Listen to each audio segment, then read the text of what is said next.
Budget पे ही था क्योंकि देखिए बजट अब आने वाला है। जब कुछ समय पहले हमने आपसे बात की थी तो आपका ये नज़रिया था कि बजट को लेके बहुत ज़्यादा एक्साइटमेंट या बहुत ज़्यादा आप एक्शन की उम्मीद नहीं कर रहे हैं, पर अब जिस तरीके से नई सरकार आई है, गठबंधन की सरकार आई है, क्या लगता है कि बजट में लेके कुछ इंटरेस्टिंग अनाउंसमेंट्स हो सकती हैं? कोई सेक्टर जो कि आपको लगता है कि जहाँ पे नज़र रहनी चाहिए फिलहाल? देखिए, हमने कहा नो इम्पैक्ट का मतलब है कि कोई गवर्नमेंट में कोई चेंज नहीं होने वाला। गवर्नमेंट की जो एलोकेशन है इंफ्रास्ट्रक्चर को, रोड्स को, डिफेंस को, वो सेम तरीके से चलती रहेंगी। उसका कोई मतलब नया चीज़ ऐसा नहीं होने वाला कि आप एक थीम पे चल रहे थे और बजट आएगा, आपको थीम चेंज करनी पड़ेगी। हमें कोई बजट वही उसी राह पे चलेगा। कुछ आप अनाउंसमेंट कर लीजिए, पॉलिटिकल अनाउंसमेंट, बट एलोकेशन जो बजट का है, उसमें खास कोई डिस्क्रिशन नहीं है गवर्नमेंट के पास में। Salary, wages, defence, agriculture subsidy के बाद में बचता ही कितना पैसा है। और अब पहले बजट की मुद्दा इंपॉर्टेंट था बिकॉज ड्यूटीज और ये सब चीजें वहां पे आती थी। अब तो सिर्फ कस्टम ड्यूटी ही आती है बजट में, बाकी सब तो जीएसटी में आता है। तो हम सो जो मेजर इम्पैक्ट जो हम देखते थे बजट का पुराने जमानों में, वो अब आ रहा है जीएसटी में। क्या जीएसटी रैशनलाइज करेंगे एंट्री लेवल के लिए, टू व्हीलर्स के लिए, एंट्री लेवल कार्स के लिए? अगर वो करेंगे तो ऑटो स्टॉक का माहौल बिल्कुल ही बदल जाएगा। सो बजट से आज की तारीख में हमें नहीं लगता कि कोई भी एलोकेशन चेंज आएगा। अनाउंसमेंट दो चार अच्छी बुरी होंगी, उससे कुछ फर्क नहीं पड़ने वाला। आरबीआई की डिविडेंड आ चुकी है 2 लाख करोड़ की। क्या डेफिसिट हमारा कम होके रहेगा?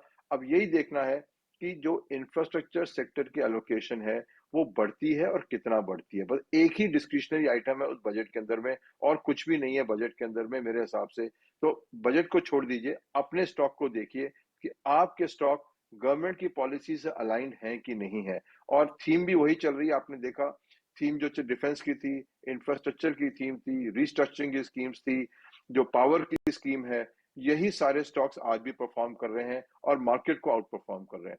तो इस हिसाब से बजट देखिए, सुनिए, एडवर्टाइजर को पैसा दीजिए, बट उससे कोई फर्क नहीं पड़ने वाला आपकी इन्वेस्टमेंट स्ट्रेटजी पे।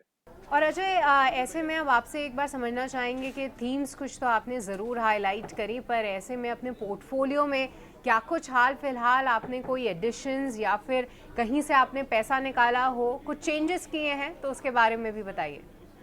देखिए, हमने थीम अभी बताई आपको। जो भी कैपिटल मार्केट रिलेटेड थीम्स हैं, जैसे डिपॉजिटरी कंपनीज हैं, एसेट मैनेजमेंट कंपनीज हैं जो सारे म्यूचुअल फंड का धंधा संभालती हैं, इन दो में तो क्लैरिटी है कि ये तो बढ़ेंगी, बिकॉज डिपॉजिटरी भी बढ़ने वाला को मिलने वाला है। प्राइवेट सेक्टर का जितना भी कैपिटल है डीमैट होगा उसके अंदर में, मार्केट भी बढ़ रही है।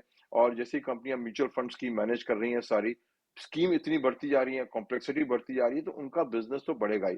तो कैपिटल मार्केट रिलेटेड कंपनीज में तो कंटिन्यूड जो हमारा इन्वेस्टमेंट है वो चलता ही रहेगा उसके अंदर में। जो थोड़ा सा हमने प्रॉफिट निकाला है टेबल से, वो निकाला है अपना होटल्स और एयरलाइन से। वहां पे थोड़ा थोड़ा हमने प्रॉफिट बुक किया है, बिकॉज वहां पे काफी ग्रोथ हो गया है। और शायद देखिए, इशू यही है कि हम कैपिटल एलोकेशन कैसे करेंगे।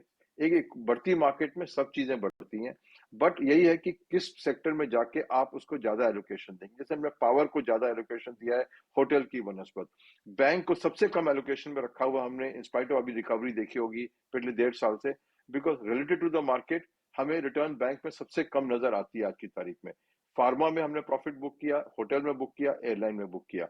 आज की तारीख में जो स्टोरीज चल रही है हमारी है telecom, power, infrastructure, defence, restructuring, holding company, जिसका अब जिक्र अभी हमने किया था। यही हमारी इन्वेस्टमेंट कोर थीसिस है और इसी पे हम अब चले जा रहे हैं। बस जैसा मैंने कहा, होटल्स, एयरलाइंस, बैंकिंग के अंदर में काफी प्रॉफिट बुकिंग किया हमने।